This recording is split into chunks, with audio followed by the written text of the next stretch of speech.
안녕하세요. 땅의 길을 알려주는 남자 땅요입니다. 이번 영상은 현재까지 나온 정보들을 토대로 용인시에서 계획 진행 중인 철도 노선 4개와 이와 연계하여 안성시가 계획 추진하는 철도 노선 2개를 통해 역세권으로 개발이 가능한 지역은 어디인지, 또한 이와 관련하여 개발은 어떻게 이루어지는지, 우리가 눈여겨봐야 할 지역은 어디인지에 대해 알아보는 시간을 갖도록 하겠습니다. 먼저 용인 안성 지역의 계획 진행 예정 중인 철도 노선을 알기 위해서는 경광선 노선을 알아야 할 필요가 있는데요. 그 이유는 경광선이 용인과 안성을 연결하는 철도 노선이기 때문입니다. 그리고 이 노선을 통해 동탄 청주 간 철도 노선과 평택 부발 철도 노선이 연결되고, 이 세 노선들이 용인, 남사, 이동, 삼성 시스템 반도체 215만 평 국가 첨단 산업단지와 용인, 원삼, SK 하이닉스 126만 평 국가 첨단 전략 산업단지, 그리고 안성 동신 일반 산업단지 48만 평 소부장 특화단지와 연결될 수밖에 없습니다. 현재 경광선 연장 철도 사업은 제5차 국가철도망 구축계획 광주, 용인 사전 타당성 조사 용역을 용인시가 발주한 상태입니다. 자, 그럼 지금부터 시작하겠습니다. 먼저 광주시와 용인시, 안성시가 추진했던 경광선 철도 노선을 정확히 알기 위해서는 경광선 노선이 처음 어떻게 추진되었는지 알아야 할 필요가 있는데요. 2020년 7월 13일 신문기사 내용을 보도록 하겠습니다. 광주 경광선 삼동역 안성 연장 추진. 13일 강주시에 따르면 3개 지자체가 신설 추진하는 노선은 경광선 삼동역 태전 고산지구, 오포 양벌리, 용인 에버랜드, 안성시까지 연결하는 53.3km의 일반 철도로 광주 지역 2개 역을 비롯 총 12개의 정거장을 계획하고 있다. 용인시와 안성시는 이 같은 경광선 연장 노선으로 지난해 7월 사전 타당성 검토 용역을 진행했으며, 지난 10일 용역 결과 B씨 경제성 분석값이 0.8로 나와 타당성 사업으로 평가된 것으로 알려졌다. 안성시 철도 사업 처음 노선도는 영상을 참고하시기 바랍니다. 계속해서 2020년 7월 19일 경기신문 기사 내용을 보겠습니다. 용인시 철도 교통망 구축 위한 본격적인 행보에 나서 용인시가 철도 교통망 확충을 위해 발주한 용인시 철도망 구축계획 연구 용역 결과 분석을 의뢰한 3개의 철도 노선 모두 경제성을 확보한 것으로 나타났다. 용인시 의뢰를 받은 서울과학기술대학교 컨소시엄이 연구한 결과에 따르면 경광선 철도 연장사업 12개역 57.4km 비용 편입비 BC는 0.81로 국가철도망 계획 반영 기준인 0.7보다 높은 결과값을 얻었다. 그럼 여기서 우리가 알아야 할 내용은 서울과학기술대학교 컨소시엄 연구영역 보고서에 나온 내용인데요. 연구영역 자료를 보시면 1안과 2안 3안이 있습니다. 그리고 제4차 국가철도망 구축계획에 3안으로 공동 건의한 내용이 채택이 되었는데요. 현재 이 내용을 가지고 제5차 광주 용인 남사 경광선 연장 사전타당성 조사를 시작한다는 사실입니다. 그럼 계속해서 서울과학기술대학교 컨소시엄이 수립한 57.4km의 구간에 대한 연구용역 철도자료 노선도에서 보듯 삼동, 태전, 양벌리, 외대입구, 에버랜드를 거쳐 종합운동장, 천리로 가는 노선을 확인할 수 있습니다. 좀 더 세부적으로 일한 위 자료를 항공지도에 대입하면 위 영상에서 보시는 것과 같이 벽성으로 해서 이동, 은골, 안성 테크노밸리와 방축 산업단지 중간으로 해서 당황지구를 거쳐 안성 현수동, 안성맞춤 아트홀 라인 쪽으로 철도 노선이 잡힌 사실을 알 수 있으며, 이와 연결될 평택 부발 사전타당성 노선 또한 현수동에 역이 잡힌 사실을 알 수가 있습니다. 하지만 문제는 제4차 국가철도망 구축계획에 신규 반영된 동탄, 안성, 진천, 청주공항 광역철도 수도권 내륙선 사업으로 인해 위 영상에서 이야기한 경기도 광주, 삼동에서 안성, 현수동으로 연결 예정이었던 경광선 노선은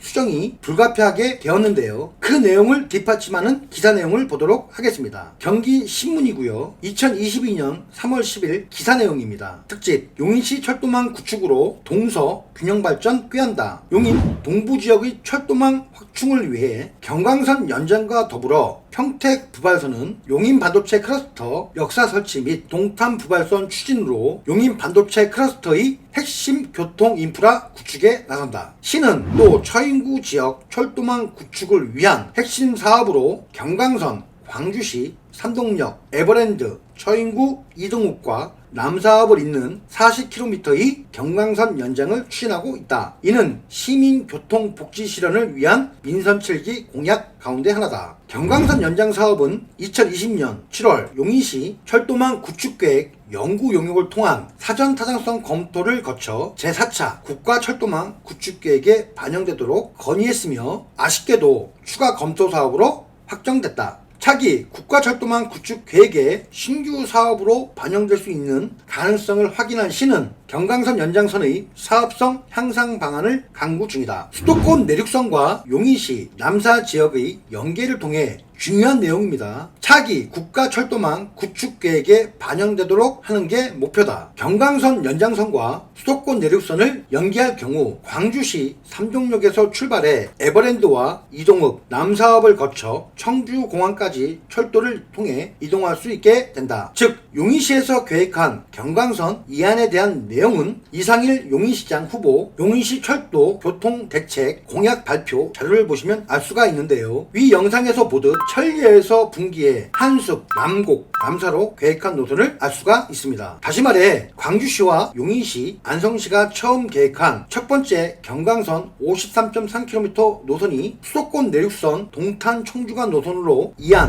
경강선 노선이 변경된 사실을 알 수가 있습니다. 하지만 이 노선 또한 지난 3월 15일 정부에서 발표한 국가첨단산업단지 삼성시스템 반도체 사업으로 인해 경강선 노선 변경이 불가피했는데요. 사만 경강선 노선에 대해 알아보면 다음과 같습니다. 2023년 2월 17일 보도자료 내용이고요. 용인특례시 경강선 연장선 5차 국가철도망 반영 총력전. 시는 처인지역 철도망 확충으로 시의 균형 발전을 도모하기 위해 경기도 광주시 삼동역에서 철도를 분기에 용인 모현, 이동, 남사까지 연장하는 계획을 추진하고 있다. 용역은 경강선을 광주 삼동역에서 용인, 모현, 이동, 남사까지 40.2km 구간을 연장하는 계획에 대한 최적의 노선을 검토하고 수요를 예측해 경제성을 높일 수 있는 방안을 찾는 데 초점을 맞출 것으로 보인다. 광주 삼동역에서 안성을 잇는 59.4km의 경강선 연장 사업은 민선 7기 때인 2021년 7월 제4차 국가철도망 구축계획에 반영되지 않았으나 차기 국가철도망 구축계획에는 수도권 내륙선과 남사지역 연계를 통해 노선을 단축하고 경제성을 향상시키는 방안으로 검토할 계획이다.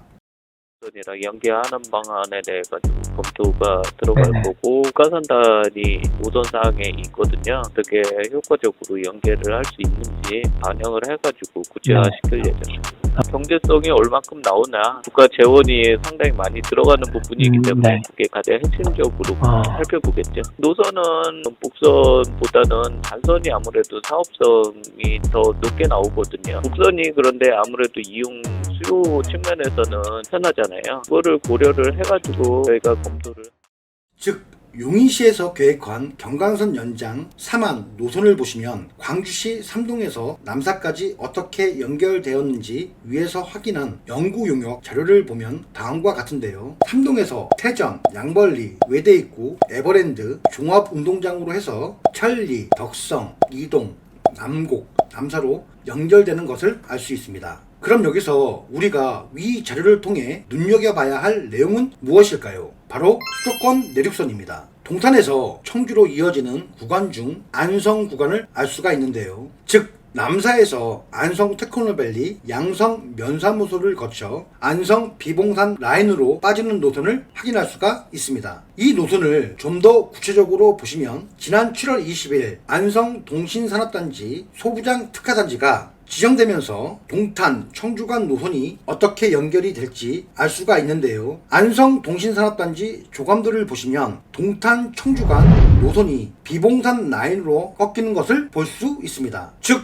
위 노선과 같이 연결이 가능한 부분을 예상할 수 있다는 사실입니다. 거기에 안성 국회의원 김학용 인스타그램에 있는 내용을 참조하면 더 자세히 알 수가 있는데요. 7월 14일 내용을 보겠습니다. 오늘 도교통부로부터 평택 부발선과 수도권 내륙선 등 안성 철도 사업 관련 진행 사항을 보고받았습니다. 평택 부발선은 현재 사업 진행을 위한 KDI 예타가 진행되고 있습니다. 오늘은 예타에서 BC 비용 대비 편익을 높일 수 있는 방안을 논의했습니다. 특히 국가 산단을 비롯한 안성 인근의 개발 수요를 즉시 반영되도록 요구했습니다. 비용을 줄이고 개발 계획과 교통 수요를 최대한 반영시키는 것이 사업화로 가는 길입니다. 일단 올해 안에 예타를 마무리 지을 수 있도록 최선의 노력을 다하겠습니다. 수도권 내륙선 동탄 청주공항은 현재 사전 타당성 조사가 진행 중입니다. 지금은 개략적인 노선을 두고 역의 개수나 위치를 조합해서 사업성을 따져보는 단계입니다. 다만 노선의 길이가 길다 보니 경제성 확보에 어려움을 겪고 있습니다. 일단 각 지자체의 개발 계획을 취합해서 조사에 빠짐이 없도록 할 것을 요구했습니다. 위 안성 김학용 의원이 국토부 직원과 대화한 내용을 정리하면 위 경광선 연장 관련 노선안에서 보듯 평택 부발선은 예비 타당성 BC 비용 대비 편익을 높이는 방안에 따라 기존 배감에서 원삼으로 변경한다는 부분과 수도권 내륙선 동탄 청주 간 노선은 사전 타당성 조사가 진행 중이지만 사업성과 경제성에 어려움이 있다는 내용을 알 수 있지만 이번 7월 20일 안성 동신산업단지가 소부장 특화단지로 지정되면서 이 문제 또한 해결될 것으로 보인다는 것입니다. 그럼 평택 부발선이 왜 변경이 되는지 알기 위해서는 화성시가 추진하는 동탄 부발선을 알아야 하는데요. 2022년 8월 30일 이천시 민선 8기 첫 당정협의회 개최, 현안 해결, 긴밀, 협력에 있는 내용을 보시면 동탄 부발 철도 노선 신설, 원삼 마장 경유란 내용이 있습니다. 그리고 2021년 7월 경기도 광역교통체계 구축을 위한 연구용역 최종 보고서 남북권 철도 후보 A 동탄 이천 철도 사업 노선이 있는데요. 현재 위 화면에서 보시는 것과 같이 동탄 부발 노선이 계획되어 있음을 알 수가 있습니다. 즉 용인시 동탄 부발 노선과 안성시 평택 부발 노선이 용인시와 안성시 협의로 인해 이 영상에서 보듯 변경했으며 이 내용을 가지고 현재 사업이 진행 중이란 사실입니다. 다시 말해 동탄을 지나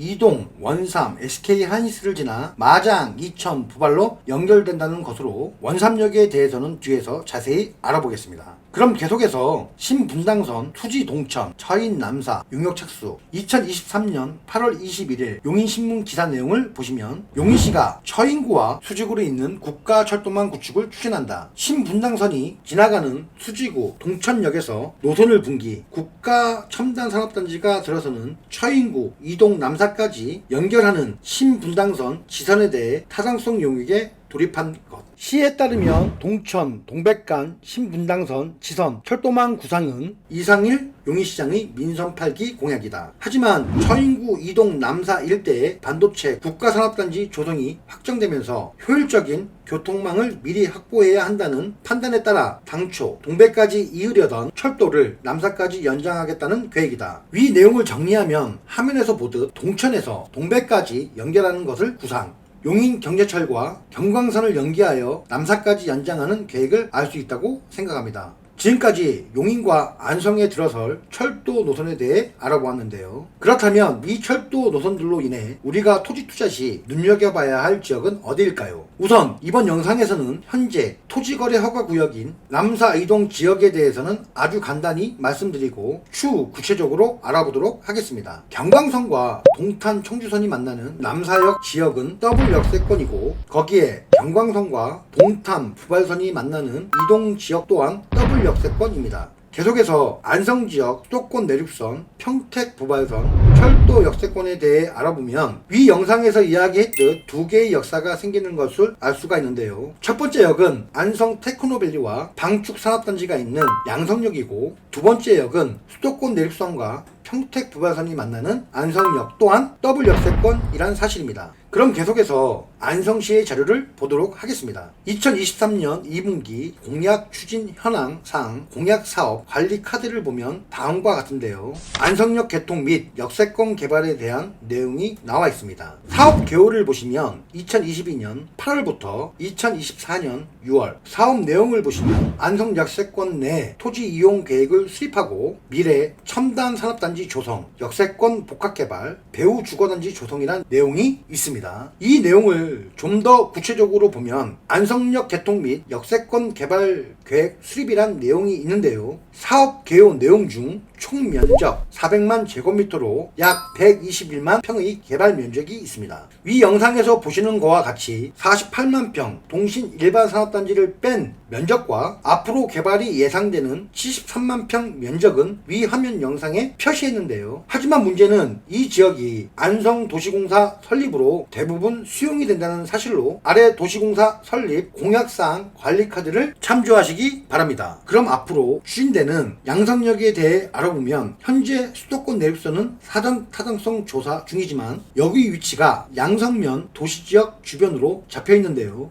이 지역을 눈여겨볼 필요가 있습니다. 그리고 평택 부발선과 동탄 부발선이 만나는 원삼 SK역 또한 더블 역세권으로 이 지역에 대해 알아보면 현재 이 지역은 원삼면 전체 면적 약 1820만 평 중 50%가 자연보전권역에 위치하는데요. 현재 SK 하이닉스가 위치한 지역은 나머지 50% 지역인 성장관리권역입니다. 문제는 위 그림에서 보듯 좌측과 남측을 보면 모두 산악지역으로 막혀있고 그나마 있는 지역도 절대 농지 지역이고 자연 생태도 1등급 지역으로 개발할 수 있는 지역이 매우 한정되어 있다는 사실입니다. 그럼 SK 하이닉스 건설 시 유입될 인구 약 3만에서 3만 2천여 명은 어디에서 생활해야 할까요? 그리고 여기에 필요한 신도시 면적은 최소 50만 평에서 최대 70만 평 정도가 필요하며 지난 영상에서 이야기한 성장관리권역 내 개발 가능 지역 신도시 개발 구역 안 약 24만 평의 개발 면적이 유일하다고 이야기했습니다. 이 내용은 땅웨이 용인 챕터 2를 참고하시기 바랍니다. 이 신도시에 대한 계획 인구는 약 1155명이며 세대수는 4454세대입니다. 그렇다면 SK 하이닉스로 인해 유입될 총 인구 3만에서 3만 2천여 명의 인구 중 SK 하이닉스 내 상업시설과 지원시설, 공동주택에 거주하는 인구 총 4,932명과 단독주택 거주 인구는 약 195명으로 약 1만 5천여 명을 제외한 나머지 1만 5천에서 1만 7천여 명은 어디에서 생활해야 하는 부분이 중요한데요. 현재 위 영상에서 보듯 일부 최소 3천에서 5천여 명은 성장관리계획 부지에 다가구나 원룸을 지어 생활하겠지만 나머지 1만에서 1만 2천여 명이 생활할 신도시가 필요한데 성장관리 권역에는 신도시를 건설할 부지가 없습니다. 그럼 결국은 자연보전권역에 신도시를 건설할 수밖에 없다는 결론이 나오는데요. 거기에 대한 힌트는 용인시에서 발표한 평택 부발선 신설 사업 원삼 SK 경유 역신설 추진이란 내용을 보면 알 수가 있습니다. 다시 말해 원삼면 SK 하이닉스가 위치한 자연보전권역에 위 1만에서 1만 2천여 명이 거주할 신도시 면적 약 30만 평 개발은 역세권 연접 개발밖에는 없다는 결론이 나옵니다. 그리고 이와 유사한 자연보전권역에서 역세권 개발이 이루어진 지역이 있는데요. 그 지역은 여주 역세권 지역으로 위 그림에서 보듯 철도역을 중심으로 각각 15만 평씩 개발이 되었다는 사실입니다. 이런 이유로 원삼역 또한 역세권 주변 지역을 기점으로 각각 15만 평씩 개발이 예상되며 이 지역을 눈여겨볼 필요가 있다고 생각합니다. 그리고 원삼역이 들어설 평택 부발 예비타당성 노선에 대해서는 추후 알아보도록 하겠습니다. 지금까지 용인 안성 철도 노선과 역세권 지역에 대해 분석한 자료이니 잘 참고하시어 송투하시기 바랍니다. 오늘 영상은 여기서 마치겠습니다. 감사합니다.